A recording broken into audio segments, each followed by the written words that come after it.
Dispositivos y manejadores de dispositivos, device drivers.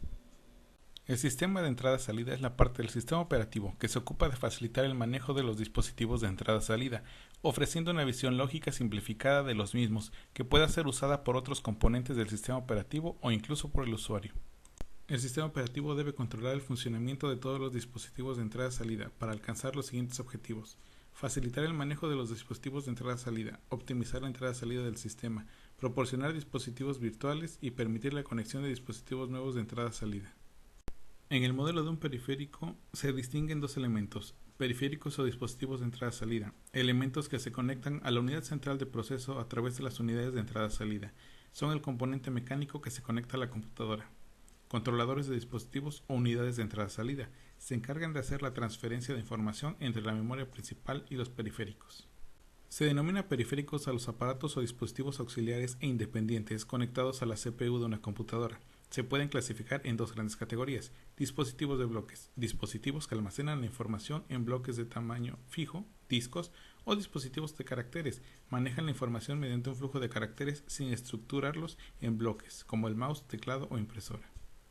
Las principales características de los dispositivos de bloques son: la información se almacena en bloques de tamaño fijo. Cada bloque tiene su propia dirección. Los tamaños más comunes de los bloques van desde los 128 bytes hasta los 1024 bytes.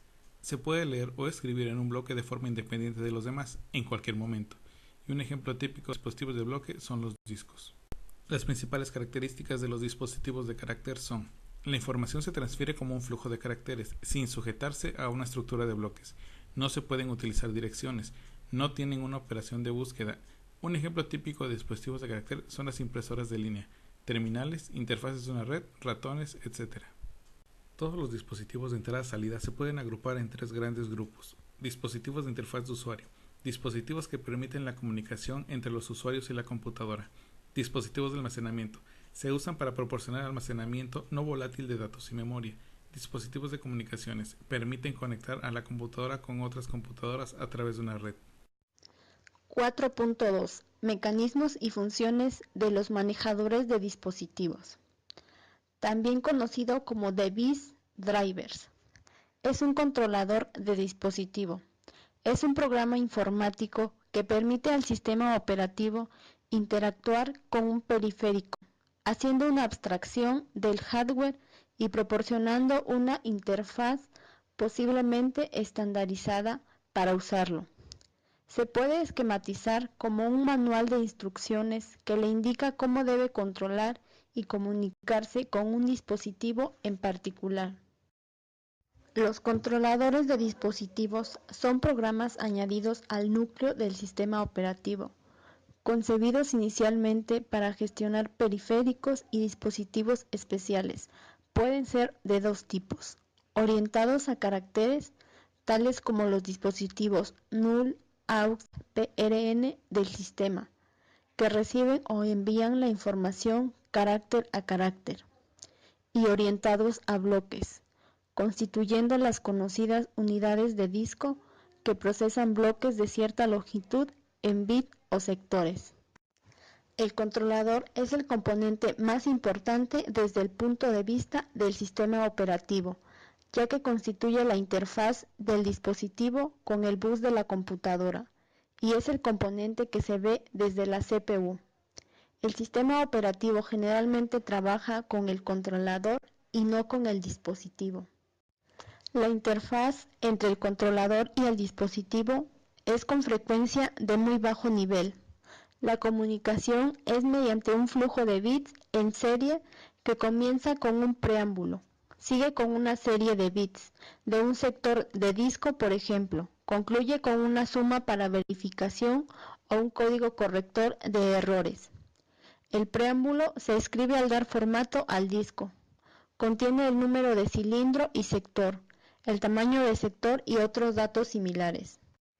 El controlador debe convertir el flujo de bits en serie en un bloque de bits, efectuar cualquier corrección de errores necesaria, copiar el bloque en la memoria principal.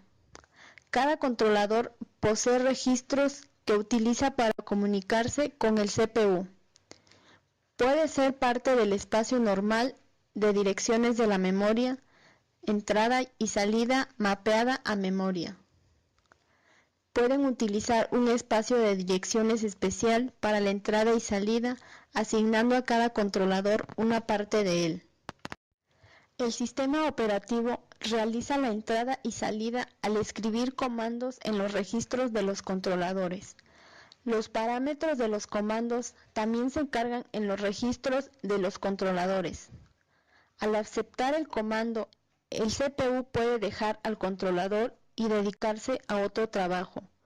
Al terminar el comando, el controlador provoca una interrupción para permitir que el sistema operativo obtenga el control del CPU, verifique los resultados de las operaciones.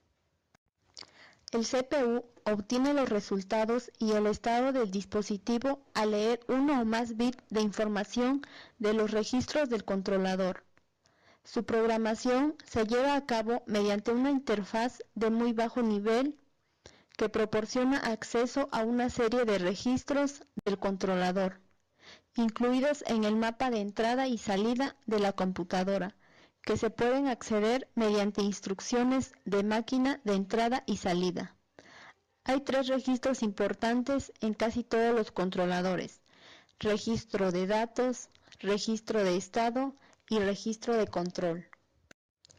También existen fallos en los controladores. Al ser una parte crítica del sistema operativo, el fallo de un controlador puede ser más grave que otros errores de software, pudiendo bloquear el ordenador o incluso dañar el hardware.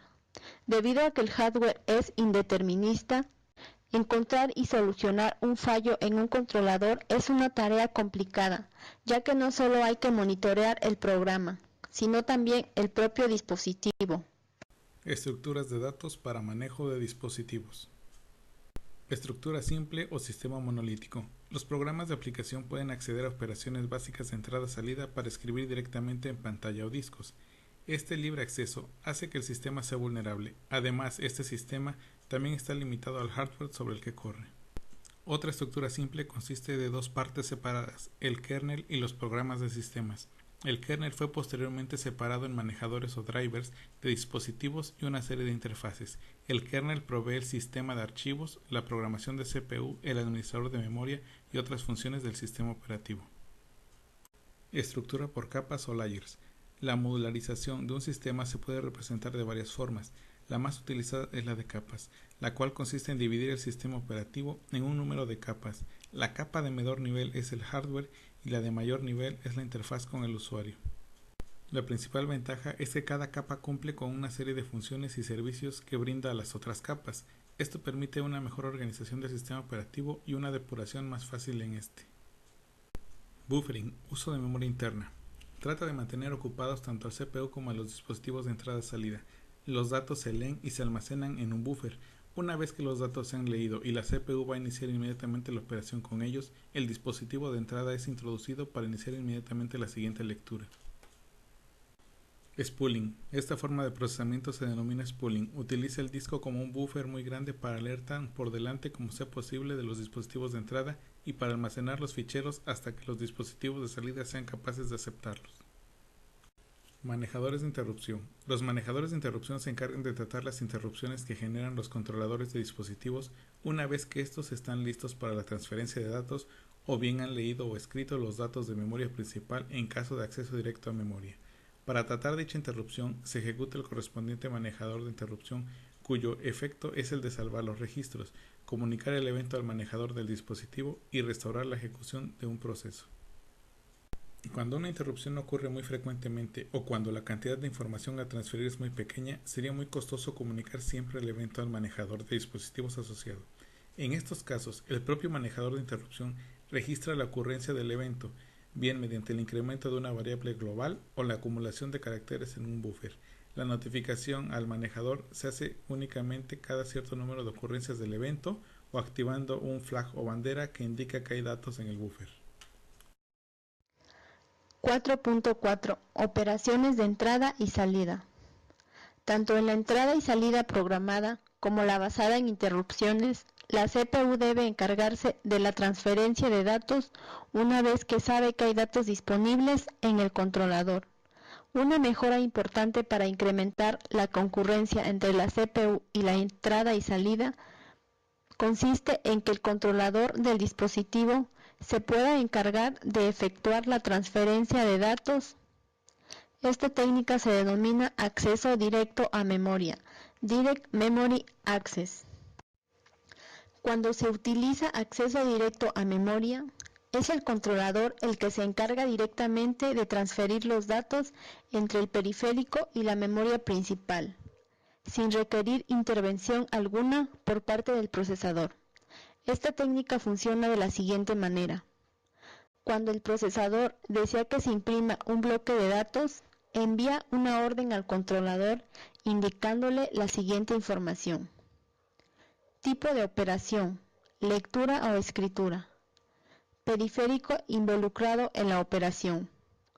La dirección de memoria, desde la que se va a leer o la que se va al escribir, directamente con el controlador del dispositivo. El número de bits a transferir. Existen varias operaciones. Las más importantes son las siguientes. Lectura. El canal transfiere a memoria principal un bloque de palabras de tamaño especificado en el campo número de palabras, en orden ascendente de direcciones, empezando en la dirección especificada en el campo dirección del dato. Escritura. El canal transfiere datos de memoria principal al dispositivo. Las palabras se transfieren en el mismo orden que en la operación de lectura. Control. Se utiliza esta orden para enviar instrucciones específicas al dispositivo de entrada y salida, como rebobinar una cinta magnética, etc. Bifurcación. Cumple en el programa de canal la misma función que una instrucción de salto en un programa normal. El canal ejecuta la CCW en secuencia, salvo cuando aparece una CCW en este tipo. Se utiliza el campo dirección del dato como la dirección de la siguiente CCW a ejecutar.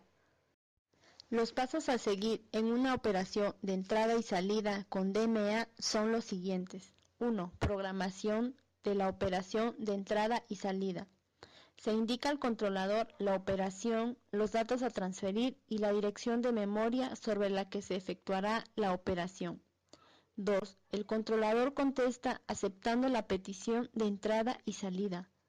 3. El controlador le ordena al dispositivo que lea una cierta cantidad de datos desde una posición determinada del dispositivo a su memoria interna. 4. Cuando los datos están listos, el controlador los copia a la posición de memoria que tiene en sus registros, incrementa dicha posición de memoria y decrementa contador de datos pendientes de transferir. 5. Los pasos 3 y 4 se repiten hasta que no quedan más datos por leer. 6. Cuando el registro de contador está a 0, el controlador interrumpe a la CPU para indicar que la operación de DMA ha terminado. La forma en que la CPU inicia y supervisa las operaciones de entrada y salida, es decir, el programa de canal. Existen 4 instrucciones máquina que la CPU puede utilizar para estos fines. Son las siguientes. Start. Inicia una operación de entrada y salida. El campo de dirección de la instrucción se emplea para especificar el canal y el dispositivo de entrada y salida que participa en la operación. Halt. Finaliza la operación del canal. Test Channel. Prueba el estado de canal. Test. Prueba el estado de canal, el subcanal y el dispositivo de entrada y salida. Funciones que debe realizar un computador para ejecutar trabajos de entrada y salida. Direccionamiento o selección del dispositivo que debe llevar a cabo la operación de entrada y salida. Transferencia de los datos entre el procesador y el dispositivo en uno u otro sentido. Sincronización y coordinación de las operaciones. Esta última función es necesaria debido a la diferencia de velocidades entre los dispositivos y la CPU.